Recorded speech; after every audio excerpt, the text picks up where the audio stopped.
Prophet Muhammad, peace be upon him, said, "The best among you are those with the best character." But how can we truly embody good character? In today's discussion, we will explore the 7 types of people you should avoid. Be mindful, you might display some of these traits without realizing it. So make sure to watch until the end to reflect on your life and strive to be the best version of yourself. Whether you are Muslim or not, the teachings of Prophet Muhammad, peace be upon him, offer fundamental guidance for living a disciplined and fulfilling life. By the end of this discussion, you'll view the world, and possibly even yourself, in a whole new way. So don't skip and don't give in to weakness. Number 1. The arrogant soul. Picture this. You encounter someone who constantly boasts about their achievements, belittles others, and dismisses differing opinions. This is the hallmark of an arrogant person. Arrogance is a blameworthy trait, one that was first demonstrated by Iblis and his followers in this world, those whose hearts Allah has sealed. The first sign of arrogance came from Iblis himself, the primary devil in Islam, for those unfamiliar. Allah the Almighty commanded Iblis to bow before Adam, but he replied, "I am better than him. You created me from fire, and him from clay." Allah says, "And indeed we created you, your father Adam, and then gave you form, the noble form of a human being.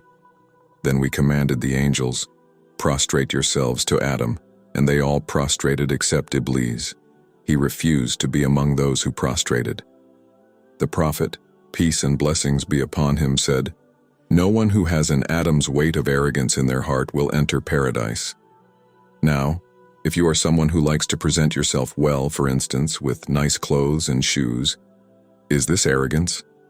No, it is not. A man once asked, "O Messenger of Allah, what if a man likes to look good with his clothes and shoes?"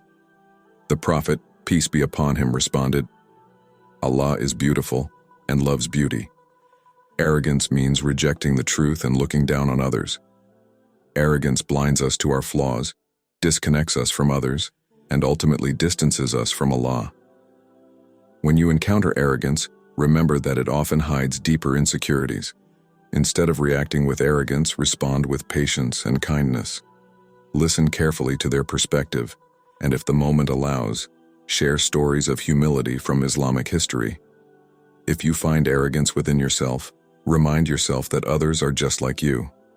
Regardless of their status or wealth, they were born from a mother and father, just as you were. Remember that taqwa, fear and consciousness of Allah, is the true measure of superiority. We ask Allah to remove arrogance from our hearts and make us pious before Him. Number 2. Know this. You can help us share the message of Islam with a broader audience with just 2 clicks. Number 2. The selfish. We all know someone who always puts their own needs and desires above everyone else's, don't we? That's the essence of selfishness. If you, the viewer, are walking down the street and see an elderly person struggling to carry their groceries, would you offer to help or would you keep walking? Be honest. Would sharing what you have make you any less happy? Or how about less tangible things like your time, talent, or energy? Are you really unable to spare any time or effort to help a friend, your parents, or even a stranger? Our beloved Prophet Muhammad, peace be upon him, taught us to want for our brother what we would want for ourselves. Allah Almighty has created the human soul with an inclination towards selfishness as a test. Such a person often only seeks the best for themselves, embodying what is known as the me-first mentality, the belief that as long as they are fine, it doesn't matter what happens to others. The Prophet, peace be upon him, said, "He who goes to bed full while his neighbor is hungry is not one of us." Responding to people's needs and treating them with kindness are actions that prevent the hardening of the conscience. Empathizing with others, treating the needy with compassion, and showing love and respect help to eliminate cruelty and selfishness. Faith refines people's behavior, just as it perfects many other qualities. A believer who constantly listens to their conscience as required by religious moral values will always act with consideration, trustworthiness, and tolerance. A person with these moral qualities earns merit for their life in the hereafter, while also contributing to freeing the world from selfishness and making it a place of the delights of Islam. Number 3. The gossip monger. A behavior that's all too common in today's world is gossip. You know the kind. Always eager to share the latest juicy gossip regardless of its accuracy or the impact it may have. Gossip spreads like wildfire, quickly damaging reputations, relationships, and trust along the way. In the Quran, Muslims are repeatedly warned about the dangers of the tongue. Do not concern yourself with things about which you have no knowledge. Indeed, your hearing, sight, and heart, all of them, will be called to account. Quran 17:36. Prophet Muhammad, peace be upon him, gave many examples from his own life to guide Muslims on how to deal with the evils of gossip and backbiting. He began by explaining these terms. The Prophet, peace be upon him, once asked his companions, "Do you know what backbiting is?" They replied, "Allah and His Messenger know best." He explained, "It is to say something about your brother that he dislikes." Someone asked, "What if what I say is true?" The Prophet said, "If what you say is true, then you have backbitten him. And if it is false, then you have slandered him. What if you find yourself gossiping unintentionally? Remember that Allah sees and knows everything. You should either speak well or not speak at all. If you hear gossip, which is very common these days, whether in big cities or at family events, remind others not to engage in it. If they don't listen, simply walk away." Allah praises such action in the Quran. And when they hear gossip, they turn away. Quran 28:55.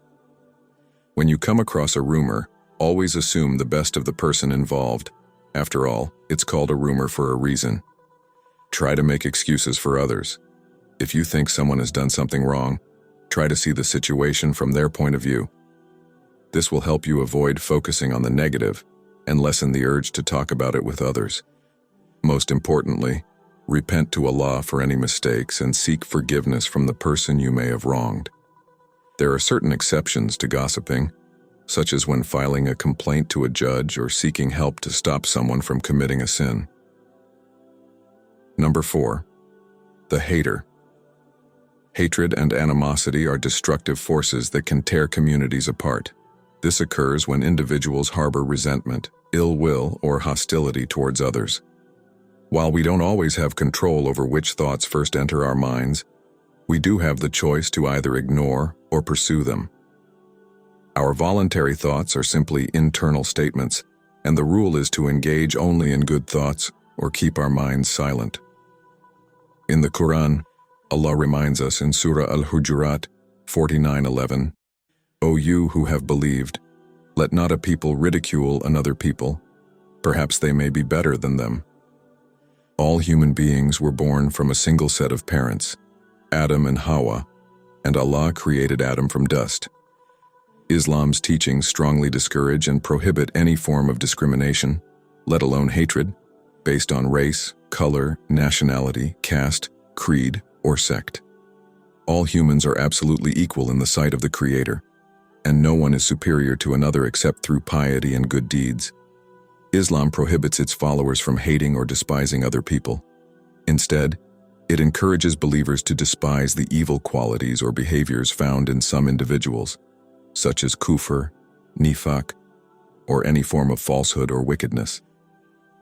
This doesn't mean we should hate the person committing these acts, but rather the evil present in their hearts. Just as a doctor doesn't hate his patients, but instead treats the disease affecting them, we should hate the evil, not the individual. Hatred is a powerful negative emotion that can consume the heart and mind. It often arises from negative experiences, misunderstandings, or differing opinions or beliefs. While Islam promotes unity and harmony, it acknowledges that humans can sometimes feel negative emotions, including hatred. However, it is essential to control these emotions, exercising patience and empathy. Harming someone physically, emotionally, or mentally is a grave sin in the eyes of Allah. You may encounter people who are toxic or hold animosity towards you, even within your own family. In such cases, it's important to set boundaries, deal with them politely, and pray to Allah for their guidance. It's often said that the trees with the sweetest fruits are the ones beaten the most. Number 5. The lifelong complainer. A personality type we all encounter, the chronic complainer. They're the ones who seem to find fault in almost everything, whether it's the weather, their job, or even the food at a popular restaurant. A husband complains about his wife, and the wife complains about her husband and kids. Kids complain that their parents don't understand them or don't spend time with them, while parents complain that their kids don't do their homework and show no respect. An employer complains about his employees, and the employees complain about their employer. Everyone is complaining about everyone else. The simple reason behind this is a lack of contentment in life and constant dissatisfaction. You should always be content with whatever Allah has given you. The Prophet, peace be upon him, used to say, "O Allah, I ask you for contentment in what you decree." This reflects the mindset of being prepared to accept wholeheartedly whatever Allah sends your way. What do you gain from complaining? Does it solve anything? No. It only spreads negative energy, affecting yourself and those around you, which eventually leads to depression and a lack of faith. Face your problems realistically. This is the only way to solve them, by accepting them as a test from Allah. That said, this doesn't mean you can't complain at all. Sometimes it is necessary, especially in difficult situations, but try to direct your complaint to the person it concerns. Don't complain just for the sake of complaining, and don't make complaints a conversation starter. Number 6. The heartless. When someone lacks compassion and empathy, seemingly unaffected by the suffering of others, we consider them heartless.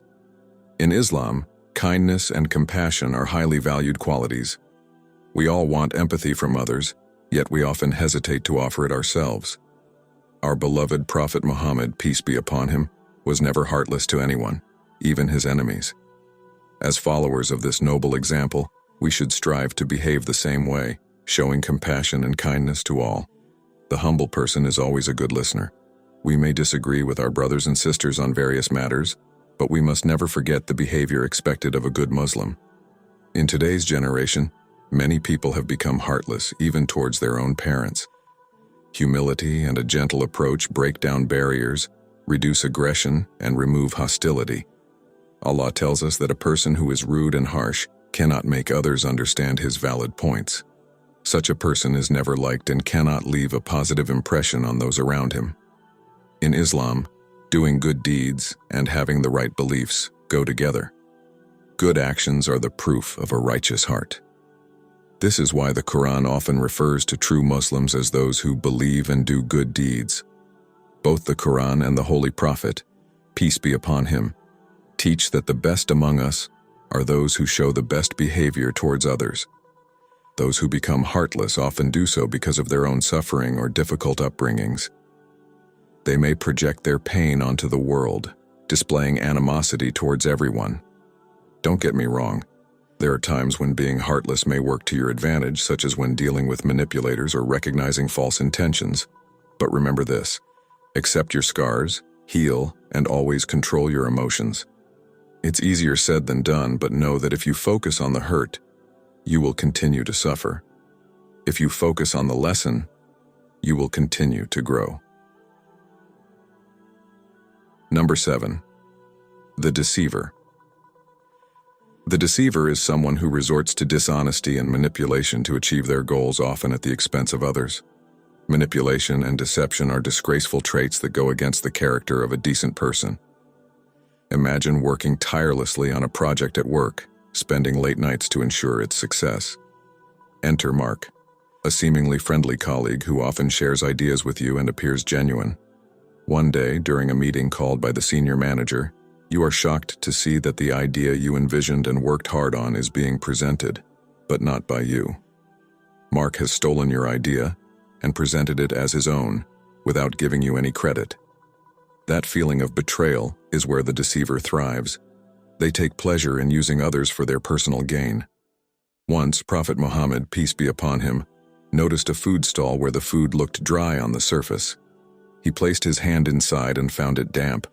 The stall owner explained that the food had been damaged by rain. Muhammad, peace be upon him, responded, "Why didn't you put the rain-damaged food on top so that people could see it? Whoever cheats us is not one of us." This dishonest vendor was attempting to deceive his customers by hiding the damaged food. Cheating and deception are completely contrary to the noble character of a true Muslim. On the day of resurrection, every traitor will carry a banner, and it will be announced, "This is the betrayer of so-and-so." Those who thought their acts of betrayal were forgotten will see them exposed to the world with a banner held high above, showing their guilt. The crime of betrayal is so serious that it deprives people of divine mercy. Cheating is common in exams, business dealings, and even in relationships between spouses and loved ones. A Muslim who embodies true Islamic values avoids deceit, cheating, treachery, and lying, no matter the apparent benefits or profits such actions may bring. Islam considers those guilty of such acts to be hypocrites. Do not let anyone take advantage of you. Now that you're familiar with the 7 types of people Islam warns us about, remember that self-reflection is key to personal growth.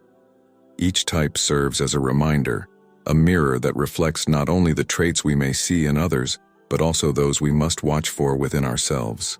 It's a chance to ask ourselves, do I possess any of these qualities? And if I do, how can I change that? If this discussion has increased your awareness or helped you learn something, I encourage you to share your thoughts in the comments below. If you're unsure what to comment, simply write properdeen to let me know you've reached the end. If this discussion has made you realize you have one of these traits, I recommend watching my video on forgiveness. May Allah forgive us all.